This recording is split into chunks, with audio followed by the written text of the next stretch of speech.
राधे राधे। ओम नमः शिवाय। आज सोमवार है, इसलिए आज भोलेनाथ की एक छोटी सी कहानी आप लोगों के सामने सुनाएंगे। आप कमेंट जरूर करेंगे।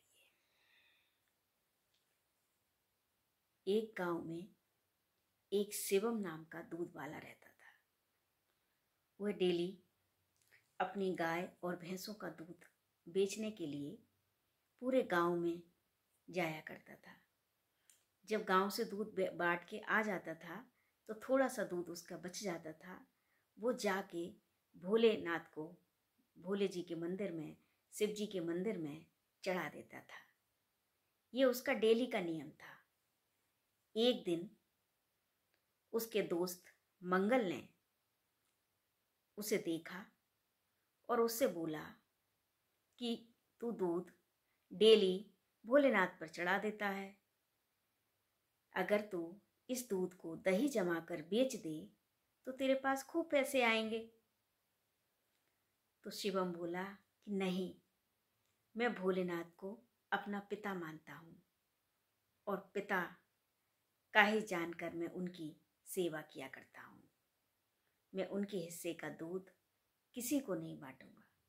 उसने मंगल की बातों को ध्यान नहीं दिया और वह डेली अपने नियम से दूध बांटता रहा।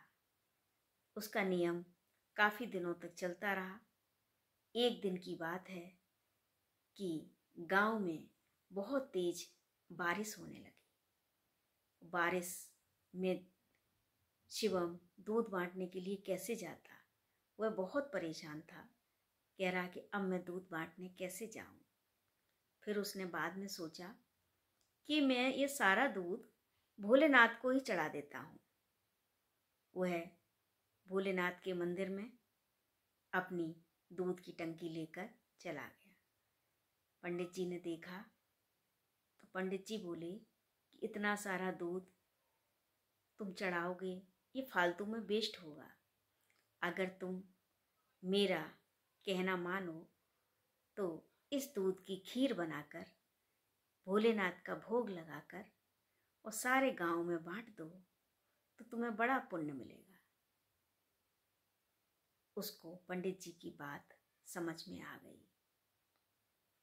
वह जल्दी से बाजार गया और खीर बनाने की जो भी सामग्री थी वो ले आया और उसने बड़े मन से खीर को बनाया। जब खीर बन गई तो उसने खीर का भोग भोलेनाथ को लगाया। उधर भोलेनाथ के मुंह पर खीर जब लगी हुई देखकर पार्वती मैया बोली, ये क्या कृष्ण जी का कोई चमत्कार है? उन्हीं की गायों का दूध होगा। उनकी नहीं, ये मेरा धरती पर एक निश्चल भक्त है। वह मुझे पिता मानता है, इसलिए वह मेरी भक्ति करता है निश्चल रूप से। उसे कुछ नहीं चाहिए, उसकी कोई भी कामना नहीं है। तो पार्वती मैया ने कहा, जब आपका निश्चल भक्त है तो हमें उसकी परीक्षा लेनी चाहिए और धरती पर चल के देखना चाहिए कि वास्तव में वह निश्चल भक्त है। तो शिव जी के मन में ये बात समझ में आ गई। उन्होंने कहा, चलो धरती पर चलते हैं। तो शिव जी और पार्वती मैया धरती पर आए और धरती पर उन्होंने परीक्षा लेने के लिए शिवम की एक सेठ और एक सेठानी का रूप धारण कर लिया और रूप धारण करके वह शिवम के घर पहुँचे। जब शिवम के घर पहुँचे और शिवम से बोले कि शिवम, मुझे काफ़ी दूध की ज़रूरत है और तुम गांव-गांव में दूध बेचने के लिए जाते हो, वो तुम्हें दूध बेचने जाना नहीं पड़ेगा, हम सारा दूध तुम्हारा खरीद लेंगे। तो शिवम बोला कि सारा दूध तो मैं नहीं बेच सकता, मैं भोलेनाथ के हिस्से का दूध छोड़कर मैं सारा दूध आपको दे दूंगा। उन्होंने कहा, नहीं, मुझे तो सारा दूध चाहिए, मैं चौगुने पैसे दूंगा तुम्हें। तो उन्होंने कहा, शिवम ने कहा, नहीं, वो तो मेरे भोलेनाथ का हिस्सा है, उसको मैं किसी को नहीं दूंगा। तो शिव जी बोले, चलो सेठानी, कहीं और देखते हैं। जब सेठानी बाहर चली आई, शिवम दूध बांटने के लिए चला गया और जब मंदिर पर आता है तो शिव जी बोलते हैं कि एक बार और शिवम की परीक्षा लेते हैं। तब शिव जी ने गरीब ब्राह्मण और ब्राह्मणी का रूप धारण कर लिया और भोलेनाथ के मंदिर की सीढ़ियों पर बैठ गए और रोने चिल्लाने लगे कि हम काफ़ी दिन से भूखे हैं, हमें कुछ कोई खाना दे दे, हमें कोई खाना दे दे।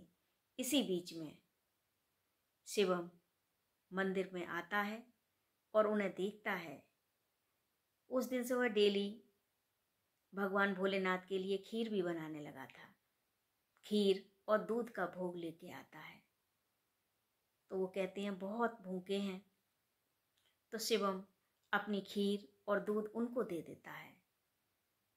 तो गरीब ब्राह्मण ब्राह्मणी कहते हैं, ये तो तुम्हारे भोलेनाथ के हिस्से का दूध और खीर है, ये आप मुझे देंगे, कहीं वो नाराज़ नहीं हो जाएंगे। उन्हें कि नहीं, वो नाराज़ नहीं होंगे, मैं उनको पिता मानता हूँ, वो भी तो आपके पिता हैं। अगर अपनी संतान को वे भूखा नहीं देख सकते, वो आपको देने के बाद वो तो मुझसे और ज़्यादा खुश होंगे। इसलिए सबसे पहले भोलेनाथ से भी पहले आपका अधिकार है। तो उन्होंने खीर और दूध उनको गरीब ब्राह्मण ब्राह्मणी को खिला दिए। इतनी बात सुनकर शिव जी और पार्वती असली रूप में आ जाते हैं तो शिवम उनके चरणों पर गिर जाता है। उसके बाद शिव जी और पार्वती अंतर्ध्यान हो जाते हैं। उस दिन से शिवम का जीवन खुशियों से भर जाता है। कोई गरीबी नहीं रहती, उसके पास दिन दूनी रात चौगनी तरक्की होती जाती है। भगवान की यही निश्चल भक्ति का प्रभाव है। राधे राधे।